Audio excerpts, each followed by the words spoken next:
Good morning बेटा। आज हम करेंगे स्पेसिफिक कंडक्टेंस, जिसको हमने क्या बोला था, कप्पा। कप्पा होता क्या है हमारे पास, ये हमारे पास आया था G is equal to kappa A by L. या अगर हम स्टार्टिंग से देखें तो हमारे पास क्या था, resistance is equal to rho L by A, और हमने इसको क्या किया था, इनवर्स किया था 1 by R is equal to 1 by rho A by L. Okay बेटा, तो ये हमारा क्या हो जाता है G, ये हमारा क्या हो जाएगा, रो का इनवर्स मतलब रेजिस्टिविटी का इनवर्स कंडक्टिविटी, और A बाई एल, हम इसी की बात कर रहे हैं। तो ये हमारे पास क्या है बेटा, कंडक्टिविटी, या हम कह सकते हैं स्पेसिफिक कंडक्टेंस। हमने इसको स्पेसिफिक कंडक्टेंस बोला, वैसे तो क्या है, ये हमारा कंडक्टिविटी है बेटा। क्या है, कंडक्टिविटी, कप्पा। और अब अगर हम इसको कैलकुलेट करें तो ये हमारा क्या हो जाएगा, conductance into length by area, area of cross section. Okay बेटा, तो अब हम ये बोल रहे हैं कि अगर हमारे पास लेंथ 1 सेंटीमीटर है और area of cross section 1 centimetre square है, उस केस में कप्पा क्या बन जाता है, कंडक्टेंस के बराबर आ जाता है। दैट मीन्स अगर हमारे पास कोई भी कंडक्टर ऐसा है जिसकी लेंथ क्या है हमारी 1 सेंटीमीटर, और जो एरिया ऑफ क्रॉस सेक्शन है वो हमारा क्या हो जाएगा बेटा, 1 सेंटीमीटर स्क्वायर, तो इस केस में जो करंट कैरिंग कैपेसिटी होती है, दैट मीन्स कंडक्टेंस, वो किसके बराबर आ जाती है, कंडक्टिविटी के बराबर आ जाती है। दैट मीन्स ये कंडक्टेंस कब बना, जब सब कुछ स्पेसिफिक कर दिया हमने, तो इसलिए इसको क्या बोला जाता है, इसको बोला जाता है स्पेसिफिक कंडक्टेंस। ओके, तो कंडीशन अप्लाई है बेटा यहाँ पे कि हमारे पास जो लेंथ है वो 1 सेंटीमीटर होनी चाहिए, area of cross section 1 centimetre square होना चाहिए, और अगर इसका वॉल्यूम काउंट करोगे तो वो हमारा 1 सेंटीमीटर क्यूब होना चाहिए। अगर ये कंडीशंस फुलफिल होती हैं तो उस केस में हम कंडक्टेंस को कंडक्टिविटी बोल सकते हैं, दैट मीन्स स्पेसिफिक कंडक्टेंस बोल सकते हैं। ठीक है, ये कंडक्टेंस के बराबर है जब सब कुछ हमने क्या कर दिया, स्पेसिफिक कर दिया बेटा। ओके, तो अब हम बात करते हैं किसकी, इसकी यूनिट क्या है बेटा हमारे पास, G, ये L बाई ए, ये फॉर्मूला है हमारा। तो इसकी यूनिट क्या आ जाएगी, यहाँ पे क्या होगा हमारा ओम इनवर्स, ये होगा हमारा सेंटीमीटर, और ये हो जाएगा हमारा सेंटीमीटर स्क्वायर।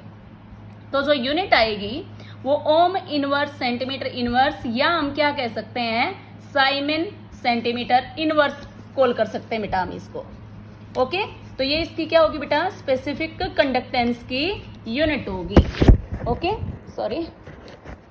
अब इसके बाद हमारे पास क्या आता है बेटा, मोलर कंडक्टिविटी। क्या बोल रहे हैं हम, मोलर कंडक्टिविटी। तो जैसे नाम से ही पता चल रहा है, वहां पे क्या था, स्पेसिफिक कंडक्टेंस। दैट मीन्स जब सब कुछ स्पेसिफिक हो जाता है उस टाइम पे कंडक्टेंस कितनी होगी हमारी। ओके, मोलर कंडक्टिविटी, इसको लैम्डा एम से रिप्रेजेंट करेंगे बेटा हम, लैम्डा एम। अब हमने क्या लिया, एक सॉल्यूशन ले लिया, किसका, इलेक्ट्रोलाइट्स का, और उसका 1 मोल ले लिया बेटा हमने। क्या प्रेजेंट है, 1 मोल इलेक्ट्रोलाइट्स प्रेजेंट है किसके अंदर, सॉल्यूशन के अंदर। तो अब ये जो इलेक्ट्रोलाइट होंगे, मान लेते हैं हम यहाँ पे इलेक्ट्रोलाइट हमने क्या लिया, NaCl, तो ये किस में टूट जाएगा, Na पॉजिटिव और Cl नेगेटिव में। तो यहाँ पे क्या प्रेजेंट होंगे, आयंस।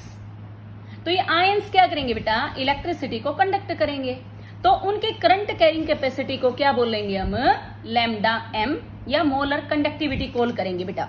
तो हम क्या बोल सकते हैं इसको, हम ये बोलेंगे current carrying capacity, current carrying capacity of ions present in solution when 1 mole of an electrolyte is taken। वहां पे कंडीशन क्या थी हमारे पास, सब कुछ 1 करना था, that means length breadth height, जो हमारे पास पैरामीटर्स वो 1 करने थे हमें। एरिया हमारा 1 सेंटीमीटर स्क्वायर था, वॉल्यूम हमारा 1 सेंटीमीटर क्यूब था, और यहाँ पे क्या करना है बेटा, 1 मोल इलेक्ट्रोलाइट के लेने हैं, तो उनके करंट कैरिंग कैपेसिटी को हम क्या बोलेंगे, मोलर कंडक्टिविटी बोलेंगे बेटा। ओके, अब हमारे पास क्या है बेटा, अब जो लैम्डा एम हमारे पास आएगा, मोलर कंडक्टिविटी, ये हमारा क्या होता है, ये हमारा होता है kappa into V. That means specific conductance और वॉल्यूम के डायरेक्टली प्रोपोर्शनल होता है। तो अब अगर हम एक्सपेरिमेंटली इसको लिखें तो कप्पा इंटू 1000 और ये कंसंट्रेशन या मोलैरिटी के इनवर्सली प्रोपोर्शनल होता है। ओके बेटा, तो अब इसकी एक बार यूनिट कैलकुलेट करते हैं। तो क्या होगा हमारे पास, ये क्या होगा साइमन सेंटीमीटर इनवर्स, ये हो जाएगा हमारा सेंटीमीटर क्यूब पर लीटर, और ये हमारा क्या होगा बेटा मोल पर लीटर। तो लीटर इनवर्स से लीटर इनवर्स कैंसिल कर दिया हमने, सेंटीमीटर इनवर्स था इससे एक हो जाएगा कैंसिल। तो लैम्डा एम की वैल्यू हमारी क्या आ जाएगी बेटा siemens centimetre square mole inverse, ये हमारा लैम्डा एम की यूनिट होगी बेटा, जिसमें हम उसको रिप्रेजेंट करेंगे। ओके, इसी तरह से एक क्वांटिटी हमारे पास क्या आती है बेटा, ये हमारी आती है इक्विवेलेंट कंडक्टिविटी।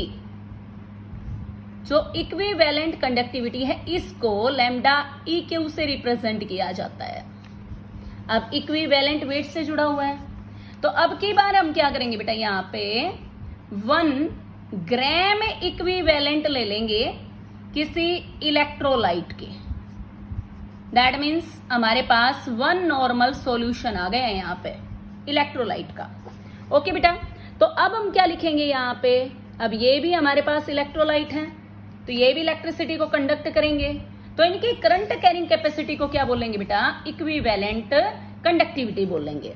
तो current carrying capacity of ions present in 1 normal solution of an electrolyte. तो इसको क्या बोला जाएगा बेटा इक्विवेलेंट कंडक्टिविटी बोला जाएगा। सेम ये भी जो हमारा होता है ये kappa into V, that means specific conductance और वॉल्यूम के ऊपर डिपेंड करता है। तो अगर यूनिट कैलकुलेट करेंगे तो क्या होगा बेटा हमारा साइमन सेंटीमीटर इनवर्स कप्पा के लिए, इसको आगे ओपन करके लिख लेना बेटा एक बार, lambda E Q kappa into 1000 divided by normality. तो इसके यूनिट होगी हमारी siemens centimetre inverse, centimetre cube पर लीटर एंड ग्राम इक्विवेलेंट पर लीटर। लीटर इनवर्स से लीटर इनवर्स कैंसिल हो जाएगा, इससे एक हो जाएगा, तो ये हो जाएगा siemens centimetre square gram equivalent inverse. Okay बेटा, ये यूनिट आ जाएगी हमारे पास किसकी लैम्डा ई क्यू की। तो अब अगर हम देखें कप्पा, कप्पा क्या आया था हमारा siemens centimetre inverse, lambda M की बात करें तो क्या हो जाएगा siemens centimetre square mole inverse, और लैम्डा ई क्यू क्या होगा बेटा siemens centimetre square gram equivalent inverse. Okay, तो कल इन पे देखेंगे कि डाइल्यूशन का क्या इफेक्ट होता है कप्पा के ऊपर, लैम्डा ई क्यू के ऊपर और लैम्डा एम के ऊपर। ठीक है बेटा, तो आज इतना ही करना। Okay, thank you, have a good day.